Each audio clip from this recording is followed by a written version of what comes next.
சேலம் மாவட்டத்திலே ஆத்தூர் அருகிலே ராஜலட்சுமி என்ற ஒரு சிறுமியை ஒரு கயவன் தலையை எடுத்துக் கொண்டான்.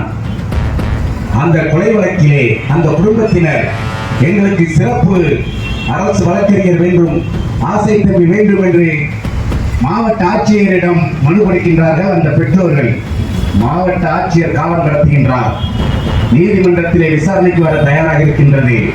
அந்த நீதிபதியுடைய அறிவுறுத்தலின்படி அந்த பெற்றோர்கள் என்னை அரசு வழக்கறிஞருக்கு உதவி வழக்கறிஞராக வேண்டும் என்று முன்னாள்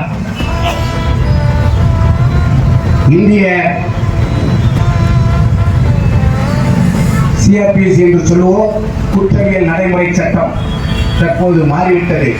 அந்த சட்டத்தின் 302வது பிரிவின்படி ஆசை தம்பியை அரசு வழக்கறிஞருக்கு உதவியாக இருக்க வேண்டும். அப்படி இருந்தால்தான் எங்களுடைய வழக்கில் உண்மை வெளியப்படும் என்று கூறி அந்த வழக்கினை நான் ஒருவனே நடத்தி கூட அந்த நீதிமன்றம் உத்தரவிட்டது.